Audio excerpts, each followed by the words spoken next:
বাচ্চারাই খাওয়া দাওয়া করে আসতে পারে না, সকালে জিজ্ঞেস করলে বলতো যে ম্যাডাম খাইয়ে আসতে পারি না, আম্মা অসুস্থ। 73 জনের থেকে মানে কিছু স্টুডেন্ট চলে গেছে 6-7 জনের মতো, তবে বর্তমানে আমার 68টা বাচ্চা রেগুলারই আসে। এখন আমার খাবার এরিয়া হচ্ছে 66টা। হ্যাঁ, পরে 2-1টা নাকি এমনি মিস্টেক হতেই পারে, তবে প্রতিদিন তো আর সবাই আসবে এমন কোনো কথা না। দুধের প্যাকেট পাইলাম 131টা। বিকাল শিফটের বাচ্চা করতে দিতে পারছি, 26 জন বাচ্চাকে দিতে পারছি।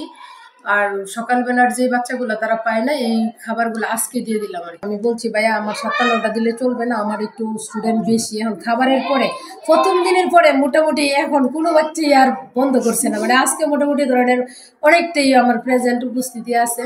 আর গার্জিয়ানরা অনেক খুশি যে আসলে বাচ্চা করতে দিছে, এটা সরকার অনেক উপকার করছে। আমি বলি যে দেখেন খাবার বড় কথা না, মানে স্কুলে পাঠাইবেন, সরকার অনেক ধরনের আপনাদের জন্য সুযোগ সুবিধা রাখছে।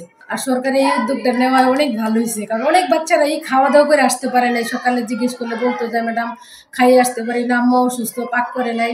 তখন আমি বলতাম যে আল্লাহ, তোর তো সমস্যা। তো কিছু সময় আমরা অনেক কিছু কিনে এনে বাচ্চা করতে খাওয়াইতাম।